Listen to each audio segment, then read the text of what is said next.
பொங்கலுக்கு நம்ம என்ன பண்றோம்னா நிறைய விளையாட்டு போட்டி தான் வைக்கிறோம் சரியா. அது பார்த்தீங்கன்னா இதுல நிறைய கேம் இருக்கும். அதெல்லாம் உங்களுக்கு காட்டுற பாருங்க. இந்த மாதிரி கேம்லாம் நம்ம எல்லாம் டிஃப்ரெண்டா இருக்குன்னு பார்ப்பாங்க. செல்வராஜ் எவ்வளவு பொறுப்பா பொங்கலுக்கு கேம் வைக்கலாம்னு சொல்லிட்டு நிறைய கேம்ஸ் ரெடி பண்ணி வச்சிருக்கோம். அது யாரு? என் வளர்ப்பு என் தம்பி அப்படிதான் இருப்பான், பொறுப்பா இருப்பான். கவிதா நீ ஊர்த்தமா உன் நல்ல மனசுக்கு நீ தான் ஜெயிப்ப. உனக்கு தெரியாது. நீ கேமுக்கு எல்லாம் தேவையான திங்ஸ்ல எடுத்துட்டு வாங்க போக. அவன் என்ன மத்த பசங்க மாதிரி ஊர் சுத்திட்டு லவர்ஸ் கூட போன் பேசிட்டு அப்படி பைக்ல ரவுண்ட் அடிப்பா நினைச்சிட்டு இருக்கியா பாப்பா?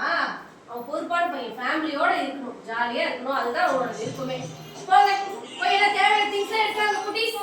போங்க கேம்.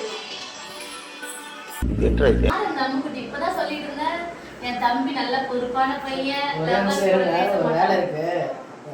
அவ்வளவுதான், நம்மள முடிச்சு விட்டீங்க போங்க.